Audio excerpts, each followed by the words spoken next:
Look at this. A piece of paper. Cotton and ink.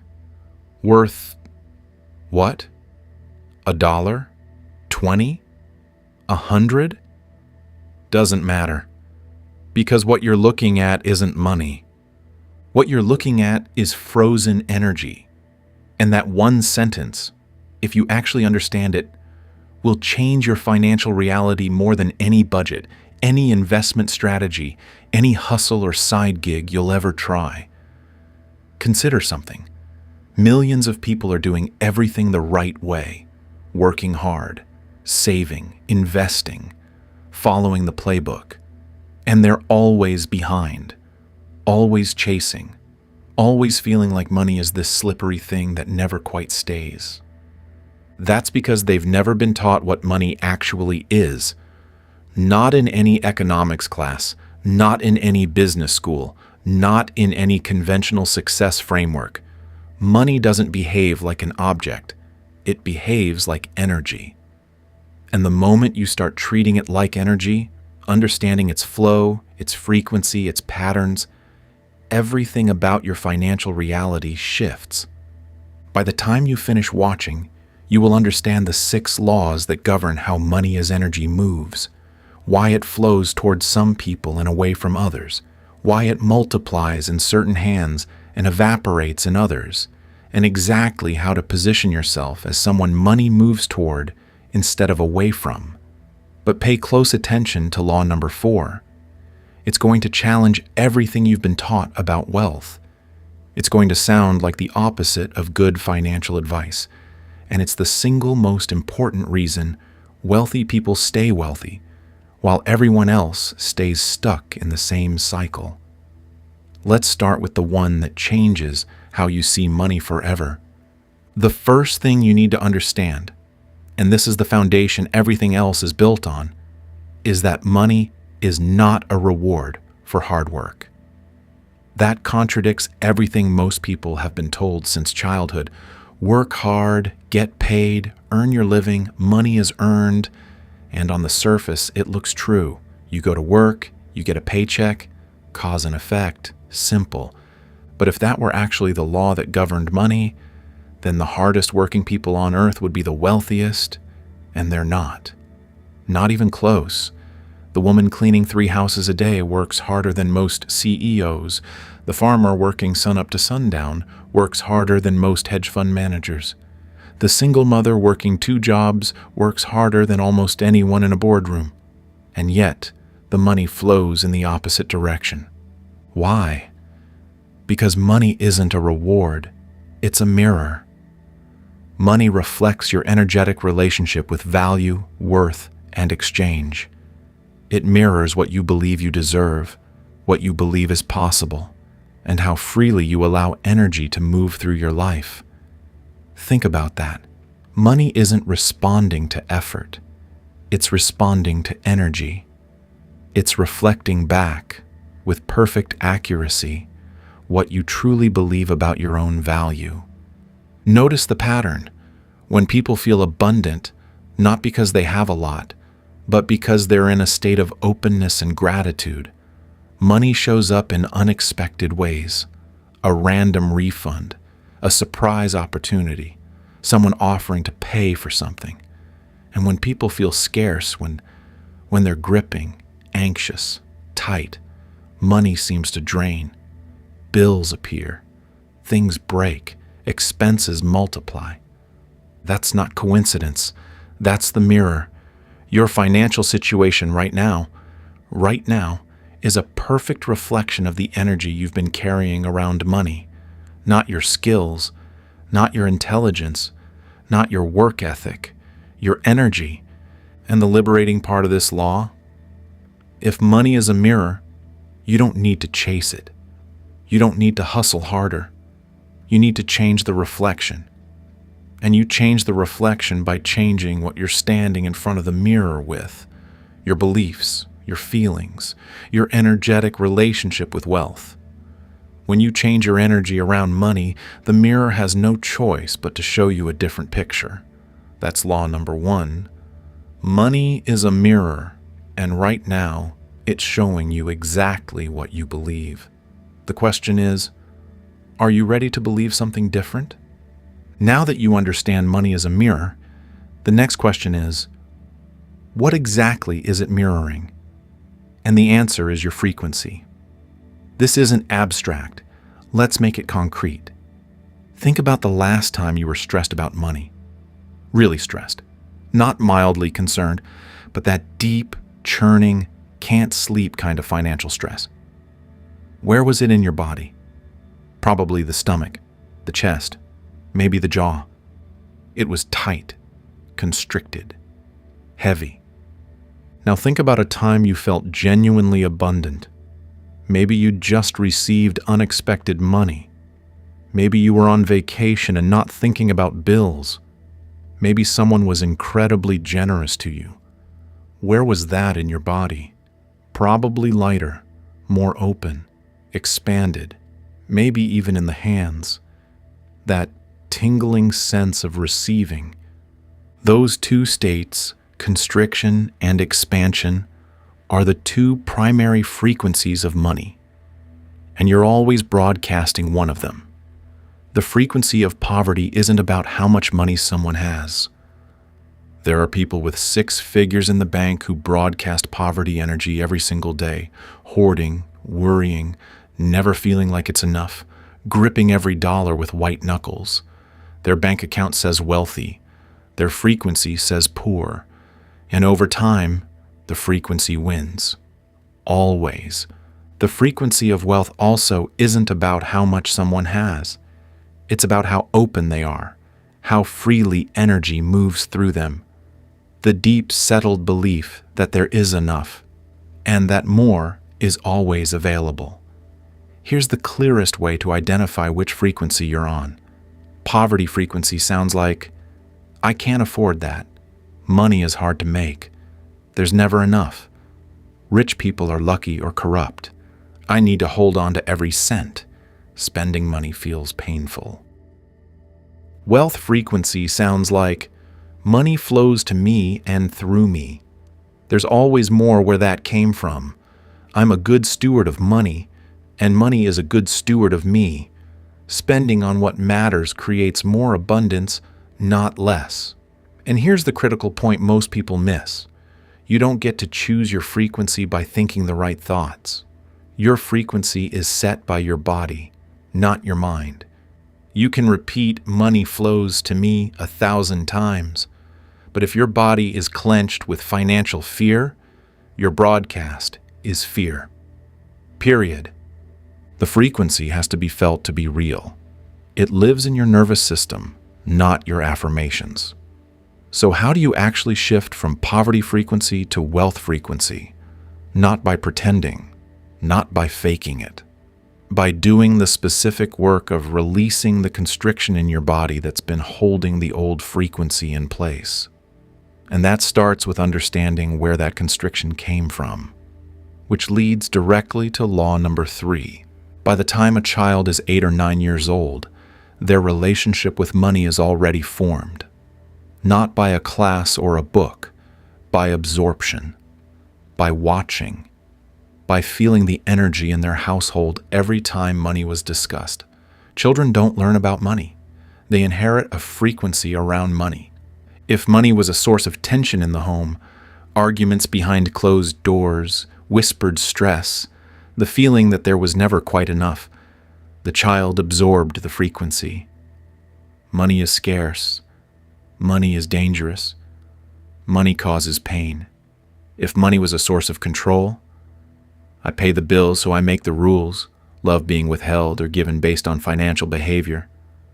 The child absorbed the frequency. Money is power over others. Or worse, money is something that can be used against me. If money was never discussed at all, treated as taboo, something polite people don't talk about, the child absorbed the frequency. Money is shameful. Wanting money is wrong. Financial desire should be hidden. Most people's current financial reality is not a reflection of their current effort. It's a reflection of a money story that was written by a child who didn't know any better.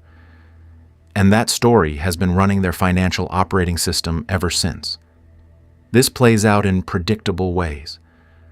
People who grew up in households where money meant stress unconsciously recreate financial stress as adults, even when they earn more. People who absorbed the message that wanting money is selfish will sabotage their own earning potential without realizing it. People who learned that money equals conflict will avoid accumulating wealth to avoid the conflict they've associated with it. A story written by a 7-year-old is running the finances of a grown adult. That's not a strategy problem. That's not an education problem. That's a frequency problem. Here's the exercise that begins to rewrite the money story. And it's worth trying tonight. Sit quietly and ask yourself, what did I learn about money before I was old enough to question it? Don't think about it. Feel into it. Let memories surface. The dinner table conversations, the energy around bills, the way parents or caregivers behaved when money was mentioned. Write down whatever comes up. Don't judge it. Just see it. Because the moment you can see the old story, it stops being invisible code running in the background, and it becomes a choice. You can look at it and say, that was their story. It doesn't have to be mine. That single act of awareness, seeing the inherited frequency for what it is, begins to dissolve it. Not overnight, but the crack is enough. Because once light gets into a dark program, the program can never run the same way again. 3 laws down, and now we arrive at law number 4, the one that sounds like terrible financial advice, and the one that changes your relationship with money more than anything else. Here's the law that's going to challenge you. Law number 4, money must circulate to multiply. The more you let it flow, the more it flows to you. Every financial instinct screams, save more, spend less, hold on tighter. And this isn't about being reckless. This is about something far more nuanced and far more powerful. Think about money as water. If water flows through rivers, streams, rain cycles, it stays clean, alive, nourishing. Ecosystems thrive. But the moment water stops moving, the moment it becomes stagnant, it becomes toxic. Nothing can live in it. Money is identical. Money that circulates creates life. Money that stagnates creates decay. Now, this is not a license to spend recklessly. That's not circulation. That's hemorrhaging. There's a critical difference. Hemorrhaging is spending from fear, desperation, or unconsciousness. Circulation is the intentional, aligned movement of money with the energy of abundance behind it. There are 2 directions money flows, outward and inward. And most people are completely blocked in one or both directions. Outward flow is how you spend, give, invest, and circulate money into the world. If your outward flow is constricted, if you hoard, if you feel pain every time money leaves your hand, if you operate from a belief that every dollar spent is a dollar lost, you're energetically signaling there isn't enough. The flow is not safe, and the universe mirrors that back. Less comes in because you've signaled that the pipeline is closed. Inward flow is how you receive, not just money, but compliments, help, gifts, opportunities. If your inward flow is blocked, if you deflect compliments, refuse help, feel guilty about receiving, negotiate your prices down before anyone even objects, you're energetically signaling, I am not worthy of receiving. Don't send me more. And again, the universe complies, because it was never withholding. You were. This pattern shows up everywhere. Study wealthy people, not the ones who inherited wealth, but the ones who built it. Almost universally, they share 2 traits. They spend freely in areas aligned with their values, and they receive without guilt or deflection. Their relationship with outward and inward flow is open, balanced, unobstructed. Now study people who are perpetually stuck financially. The pattern is reversed. They grip every dollar.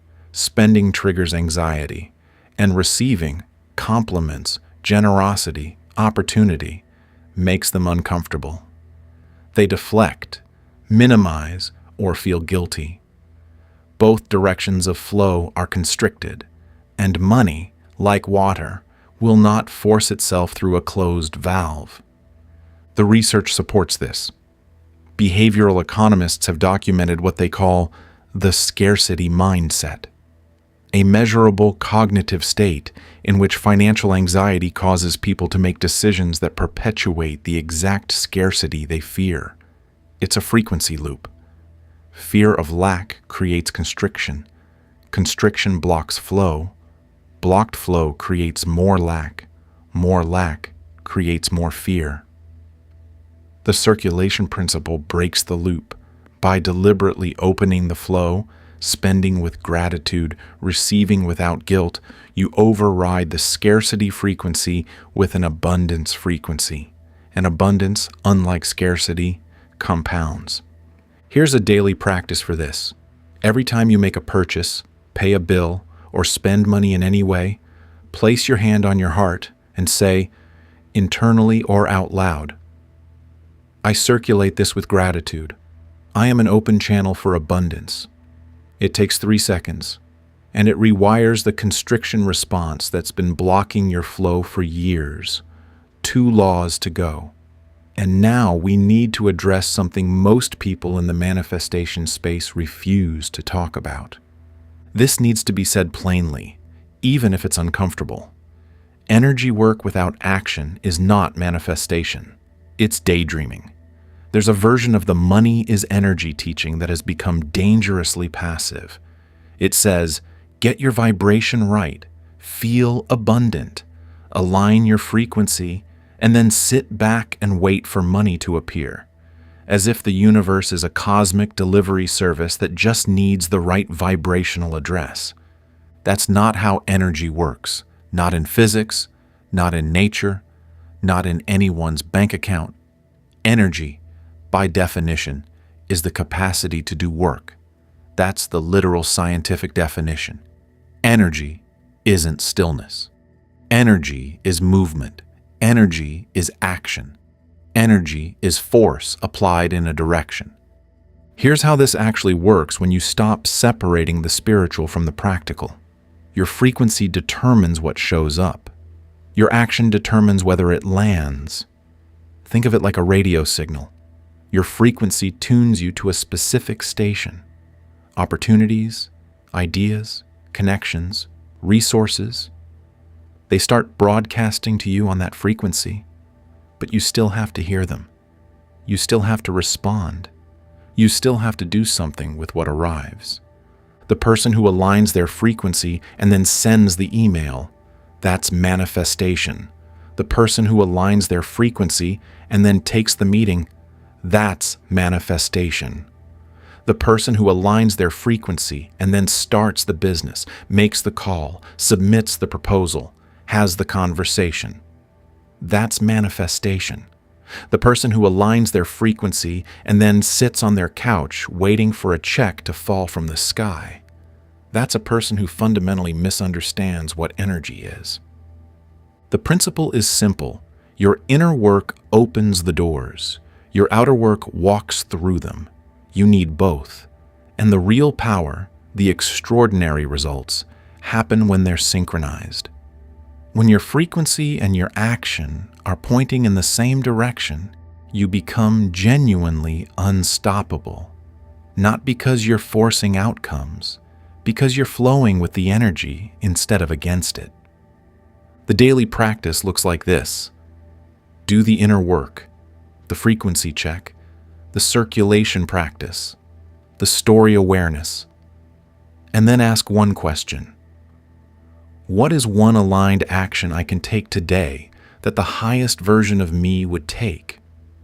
Not a fear-based action, not a should action, an aligned action, one that feels like it comes from your frequency rather than working against it.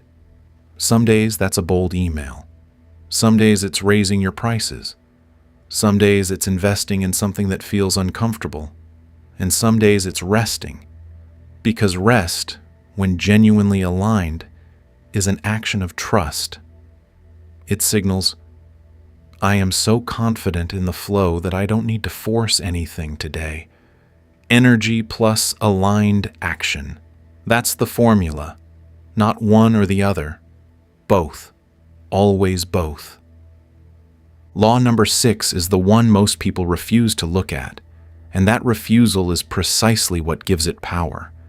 Most people think they're afraid of being poor. The deeper truth? Many people are afraid of being rich. And before you dismiss that, sit with it for a moment, because this fear doesn't live on the surface. It hides behind ambition. It disguises itself as perfectionism. It masquerades as not being ready yet. Consider these questions honestly. Are you afraid that if you became truly wealthy, people would judge you? That friends would resent you? That your family would treat you differently? Are you afraid that wealth would change you, make you selfish, arrogant, disconnected from the real world? Are you afraid that you'd get it and then lose it, and the falling would be worse than never having risen at all?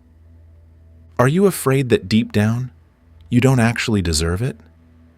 That there's something fundamentally wrong with you having abundance while others struggle? If any of those questions landed, if there was even a flicker of recognition, that's the block. That's the invisible ceiling on your wealth. Not the economy, not your education, not your starting point, your fear. The fear you won't face is the wealth you won't have. Because money, as energy, will not flow where it is not welcomed. And if some part of you is terrified of having it, you are unconsciously closing the door every single time it tries to arrive. This is clinically documented. Psychologists call it upper limit problem, a term coined by Dr. Gay Hendricks. It describes the phenomenon where people unconsciously sabotage themselves whenever they approach a new level of success or happiness. They get the big client and fumble the delivery. They build the business to the edge of success and then burn it down. They receive a windfall and blow through it in months. It looks like bad luck. It looks like poor decisions. But it's a frequency issue. The conscious mind wants wealth. The subconscious mind is terrified of it. And the subconscious always wins until it's made conscious. So how do you face this fear? Not by conquering it, not by pushing through, by sitting with it, by letting it speak. Here's the practice. Find a quiet place, close your eyes, and ask, what am I really afraid will happen if I become wealthy? Don't answer with your logical mind. Let the answer come from your body, from your gut, from the part of you that's been running this program since childhood.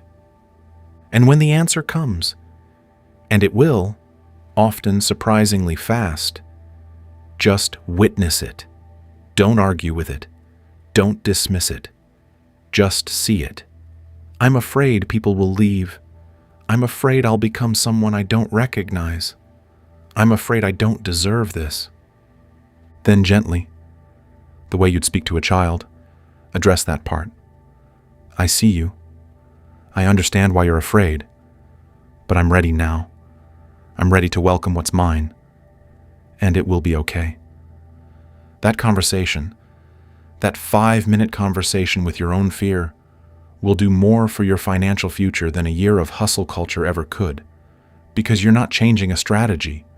You're removing the energetic dam that's been blocking the river. When the dam breaks, and it does break, sometimes slowly, sometimes all at once, the flow doesn't trickle. It rushes, because it was always there. The abundance was always there. The money was always trying to reach you. You were just too afraid to let it in. Let's bring it all together. This isn't 6 ideas. It's a complete system. And when you see how they connect, the whole picture clicks. Law number 1, Money is a mirror. It reflects your energy, not your effort. Law number 2. Wealth and poverty are frequencies you broadcast from your body, not your bank account. Law number 3. Your money frequency was set in childhood, and it's been running on autopilot ever since. Law number 4. Money must circulate to multiply. Open the flow in both directions, giving and receiving. Law number 5.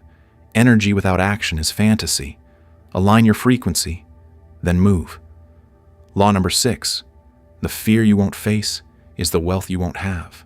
Remove the dam and the river flows. Here's what a single day looks like when you live by these 6 laws. You wake up and check your frequency. You notice where you are, honestly, without judgment. You move one rung up if you're low. You anchor into a state of openness and trust.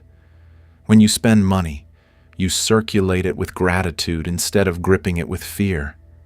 You silently bless every transaction. You let money flow out, knowing it's making room for more to flow in. When you receive a compliment, an opportunity, a payment, a gift, you receive it fully. No deflecting, no minimizing, no guilt. You let it in. You say thank you, and you mean it with your whole body.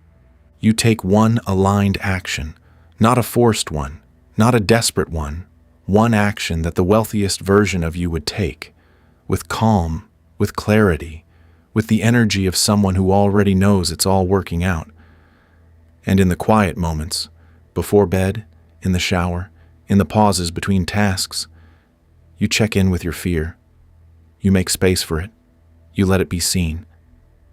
And slowly, gently, you let it dissolve. That's the system. That's the only guide you need. Not because it's the only information that exists, but because it addresses the only thing that actually determines your wealth. Your energy. Money is energy. It always was. And energy doesn't respond to your words, your plans, or your effort. It responds to your frequency, to what you feel, to what you believe in the deepest, most hidden parts of yourself. Change that. Change that.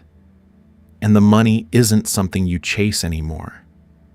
It becomes something that recognizes you, something that flows to you because you finally stopped blocking it. Because you finally became the person who lets it in. In the comments, tell me which of the 6 laws hit the hardest, which one made you stop and think, that's me, because naming it is the first step to changing it. If this video is the guide you've been looking for, save it. Come back to it. Because these 6 laws aren't something you learn once. They're something you practice daily until they become your default operating system. Subscribe if you haven't. Share this with someone who needs to hear it. And I'll see you in the next one. Money is energy, and your energy just changed.